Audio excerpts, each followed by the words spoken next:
Welcome to Sinha commerce classes.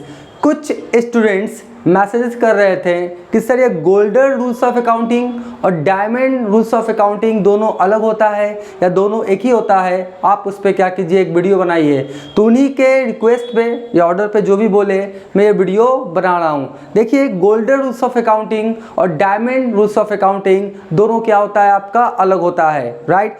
Golden rules of accounting को हम लोग 3-4 नामों से क्या करते हैं जानते हैं। जैसे पहला हो गया गोल्डन रूल्स ऑफ अकाउंटिंग, इसी को हम लोग बोलते हैं rules for debit and credit, या इसी को बोलते हैं हम लोग क्या है रूल्स फॉर जनरलाइजिंग, या इसी को ट्रेडिशनल अप्रोच ऑफ अकाउंटिंग के नाम से भी जाना जाता है, राइट। तो सिखाने के पॉइंट ऑफ व्यू से हम लोग क्या बताते हैं golden rules of accounting, right. अब गोल्डन रूल्स ऑफ अकाउंटिंग क्या होता है, ध्यान से सुनिए। जैसा कि आपको पता है कि 3 काइंड्स ऑफ अकाउंट्स, जो अकाउंट्स होता है वो 3 प्रकार का होता है, पर्सनल अकाउंट, रियल अकाउंट और क्या होता है आपका नॉमिनल अकाउंट, राइट। तो पर्सनल अकाउंट का रूल्स कहता है डेबिट द रिसीवर, यानी जो पाने वाला व्यक्ति होता है उसे डेबिट कीजिए, क्रेडिट द गिवर, और जो देने वाला व्यक्ति होता है उसे हम लोग क्रेडिट कीजिए, राइट। रियल अकाउंट का रूल्स कहता है डेबिट व्हाट कम्स इन, यानी कोई भी असेट्स अगर प्रॉपर्टीज बिजनेस में आ रहा है उसे डेबिट कीजिए, क्रेडिट व्हाट गोज आउट, कोई भी असेट्स या प्रॉपर्टीज बिजनेस से जा रहा है तो उसे हम लोग क्रेडिट कीजिए। नॉमिनल अकाउंट रूल्स के तहत debit all expenses and losses, जितने भी तरह का एक्सपेंसेज और लॉसेस होगा मतलब खर्च एवं हानि होगा उसे डेबिट कीजिए, और credit all incomes and profits, जितने भी तरह का आय और लाभ होगा उसे क्या कीजिए क्रेडिट कीजिए। तो ये क्या था मेरा गोल्डन रूल्स ऑफ अकाउंटिंग, इसी को बोलते हैं हम लोग क्या rules for debit and credit, rules for generalising और traditional approach of accounting, right. अब इसके बाद जो आता है वो क्या होता है मेरा diamond rules of accounting. Diamond rules of accounting थोड़ा सा क्या होता है एडवांस होता है, और डायमंड रूल्स ऑफ अकाउंटिंग को हम लोग अमेरिकन कॉन्सेप्ट ऑफ अकाउंटिंग भी बोलते हैं या मॉडर्न अप्रोच ऑफ अकाउंटिंग भी बोलते हैं। अब सवाल उठता है कि डायमंड रूल्स ऑफ अकाउंटिंग क्या होता है, ध्यान से सुनिएगा। कोई भी असेट्स अगर इंक्रीज करता है बढ़ता है तो डेबिट कीजिए, और कोई भी असेट्स अगर घटता है या डिक्रीज करता है तो उसे क्रेडिट कीजिए। मतलब असेट्स बढ़ेगा तो डेबिट और असेट्स कमेगा तो क्या हो जाएगा क्रेडिट। अब ऐसा क्यों होता है, ध्यान सुनिए। असेट्स का हमेशा डेबिट बैलेंस होता है, कोई भी असेट्स का कार, कंप्यूटर, मोबाइल, कैश, कोई भी असेट्स का हमेशा कौन सा बैलेंस होता है डेबिट बैलेंस। और जिस भी अकाउंट का डेबिट बैलेंस होता है उसे और डेबिट करेंगे तो बढ़ जाएगा और क्रेडिट करेंगे तो क्या हो जाएगा घट जाएगा। तो असेट्स का हमेशा डेबिट बैलेंस होता है, और डेबिट करेंगे तो बढ़ जाएगा, क्रेडिट करेंगे तो क्या हो जाएगा घट जाएगा। तो असेट्स को डेबिट करने पे बढ़ता है, क्रेडिट करने पे घटता है, राइट। अगर बात किया जाए लोन और लायबिलिटीज, तो कोई भी लोन या लायबिलिटीज है उसे क्रेडिट करेंगे तो बढ़ जाएगा और डेबिट करेंगे तो क्या हो जाएगा घट जाएगा। ऐसा क्यों होता है ध्यान समझिएगा।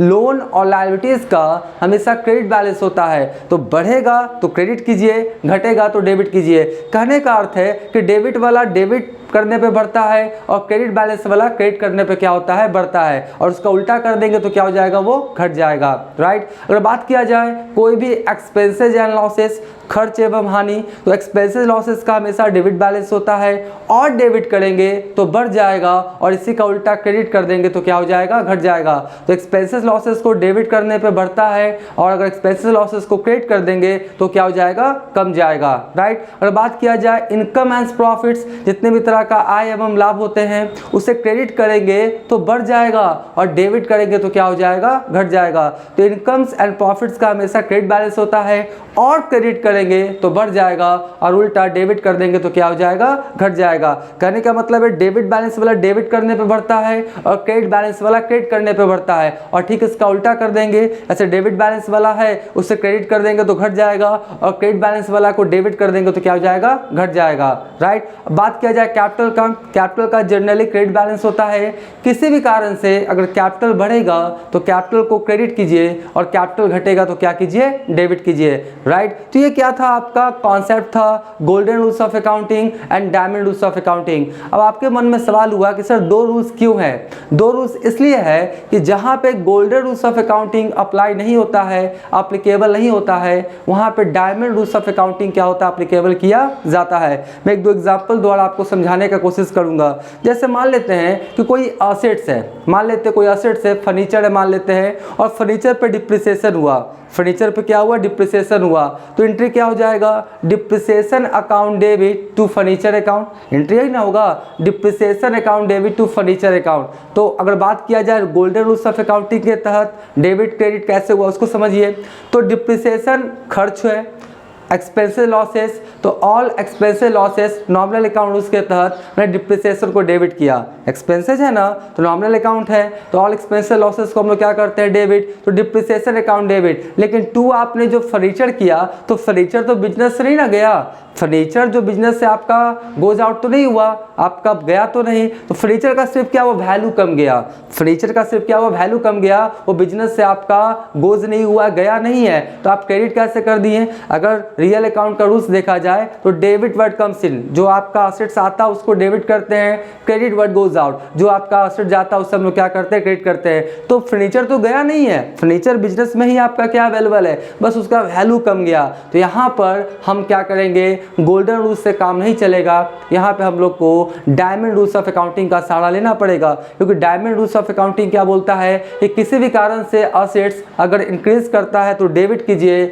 और असेट्स अगर डिक्रीज करता है तो क्रेडिट कीजिए। तो यहाँ पे डिप्रिसिएशन से फर्नीचर या जो असेट्स है उसका वैल्यू क्या हो गया, कम गया, तो मैंने फर्नीचर को क्या किया, क्रेडिट कर दिया। तो फर्नीचर क्रेडिट हुआ है कौन रूल्स के तहत, आपका अमेरिकन या बोल सकते हैं डायमंड रूल्स के तहत, बात समझ गए ना।